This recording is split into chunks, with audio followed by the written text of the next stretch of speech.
Hai teman-teman Korean Zone, kita kembali dengan berita terupdate dari K-pop. Yang pertama, Park Hye-soo mengklaim dia adalah korban bullying di sekolah. Pada 7 Maret, aktris Park Hye-soo memperbarui Instagram pribadinya dengan 2 postingan panjang.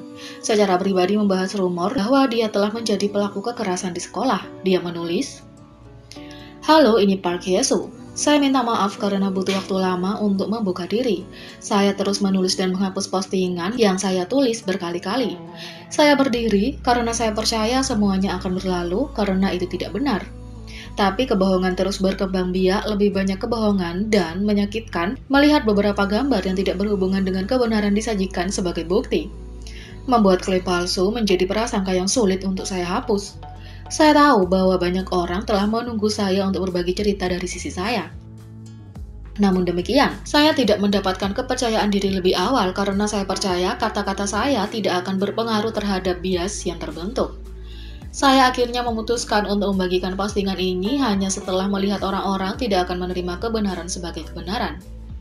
Saya sudah mengalami bagaimana rasanya orang menilai Anda karena rumor palsu di masa lalu. Jadi, saya sangat menyadari betapa sulitnya menyangkal setiap kebohongan yang tak terhitung jumlahnya. Saya kembali ke Korea setelah 1 tahun belajar di luar negeri di Amerika Serikat pada tahun 2008. Kami pindah di lingkungan asli kami, dan saya mulai mengulang tahun kedua sekolah menengah saya di sekolah baru dan asing pada bulan Juli 2009. Hal-hal menakutkan yang saya miliki yang belum pernah saya alami sebelumnya mulai terjadi saat saya bersekolah di mana saya tidak mengenal orang lain. Desas-desus palsu tentang saya mulai menyebar dengan cepat, dengan campuran antara kebenaran dan kebohongan jahat. Fakta bahwa saya telah pindah dari Gangbuk, saya setahun lebih tua dari teman sekelas saya, dan saya pernah belajar di luar negeri di Amerika Serikat adalah kebenaran.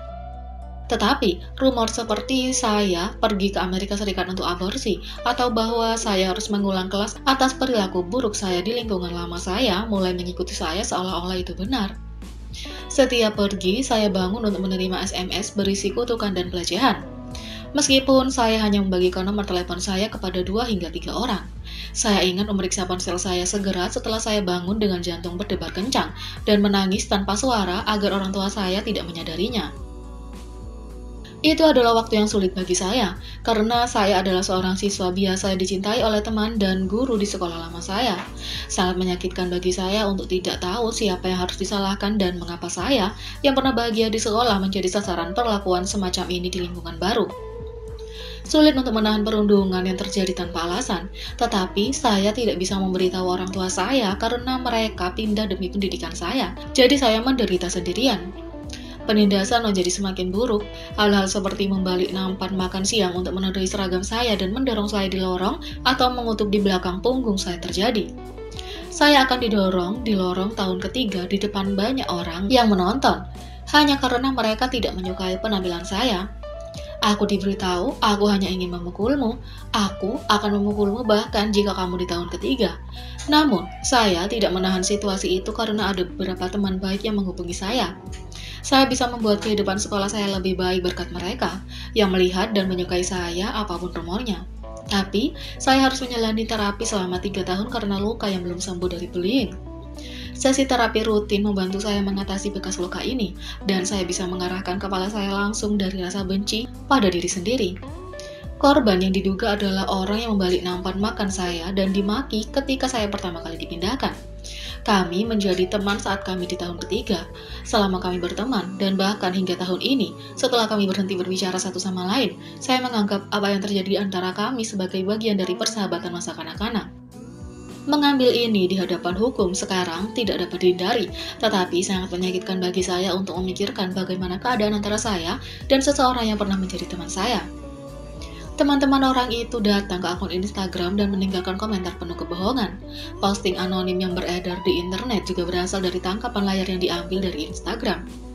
Kisah-kisah yang tidak dapat diverifikasi ini menyebar secara online seolah-olah semuanya benar. Saya ingin meminta orang yang terus menyebarkan kebohongan yang tidak dapat diandalkan tentang saya untuk merusak saya, pertama di komentar Instagram dan kemudian dalam 2 wawancara. Itulah mengapa Anda harus bertindak sejauh ini dan apa yang harus Anda peroleh dari ini. Meskipun semua tindakan ini berharap saya hancur dan jatuh, saya tidak akan terguncang dan saya akan mengungkapkan kebenaran tidak peduli berapa lama. Obrolan grup korban, tempat puluhan orang diduga berkumpul, tampak seperti kebohongan tak berdasar seperti kisah-kisah di atas. Saat ini, rasanya tidak ada gunanya memberikan bantahan mendetail untuk setiap rumor yang menyebar tentang saya.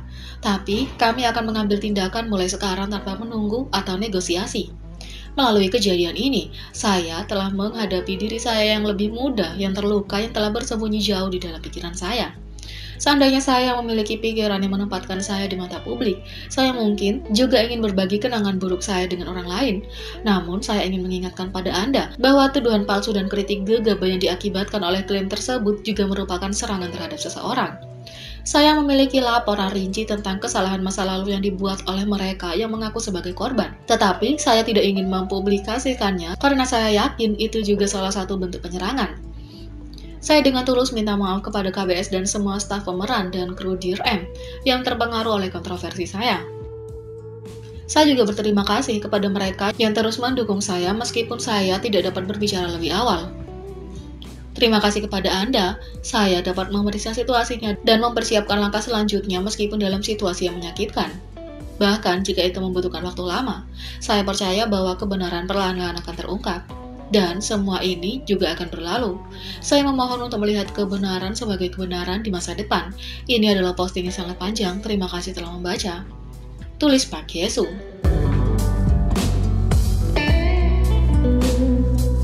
Yang kedua, mantan anggota AOA, Kwon Mina, ungkap dia dilecehkan oleh selebriti pria selama masa sekolah menengah.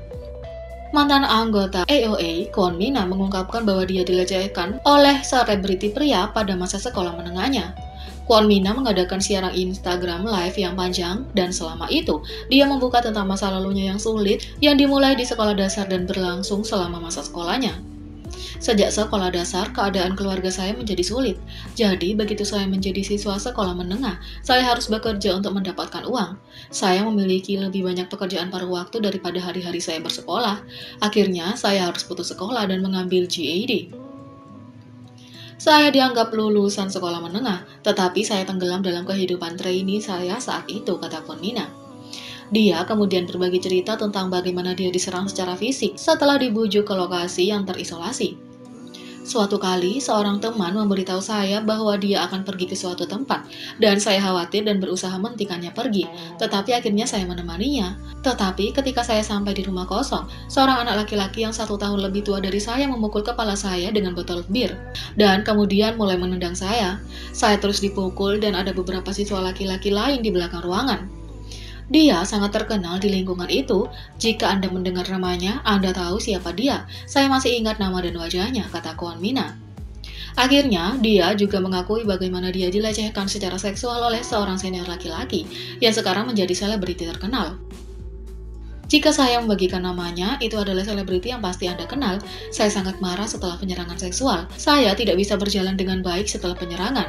Jadi, saya harus merangkak pulang. Saya bahkan tidak dapat melaporkan karena saya pikir sesuatu yang lebih besar akan terjadi jika orang tua saya tahu tentang apa yang terjadi. Aku tidak ingin ketahuan oleh ibuku, jadi aku menutupi semua memar dengan pakaianku. Saya masih harus bekerja paruh waktu di negara bagian itu. Setelah itu, saya datang ke Seoul dari Busan, seolah-olah saya sedang melarikan diri. Sekarang, setelah saya memikirkannya, bagaimana saya bisa menahan semuanya? Saya pikir saya harus bertarung sendirian, bahkan jika saya melaporkannya, kata Kwon Mina.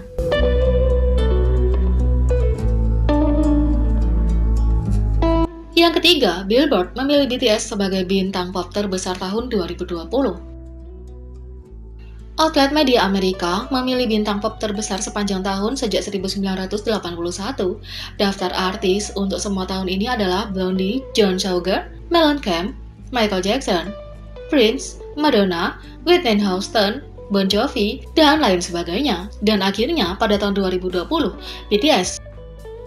Seperti yang Anda lihat dari daftar, BTS adalah satu-satunya artis Korea, pada kenyataannya satu-satunya artis Asia yang ditampilkan dalam daftar artis hebat. Selain itu, Recording Academy telah mengumumkan BTS untuk tampil di Grammy Award ke-63 pada 14 Maret 2021. Sebagai nominasi untuk duo pop atau penampilan grup terbaik, BTS akan membawa api dan menyalakan malam di Grammy. Ini adalah pertama kalinya artis Korea tampil sebagai nominasi resmi di Grammy Award. Tak lama setelah pengumuman tersebut, Twitter dipenuhi hashtag BTS Grammy Performance yang tersebar di seluruh platform. Menjadi trending di seluruh dunia saat ARMY merayakan pencapaian terhormat yang sekaligus memecahkan rekor oleh grup ini. Jadi, bagaimana menurut kalian tentang ini? Berkomentar di bawah. Klik subscribe, like, share, dan klik lonceng. Mari kita sama-sama jadikan channel ini berguna bagi K-popers Indonesia. Sekian video kali ini, sampai jumpa lagi.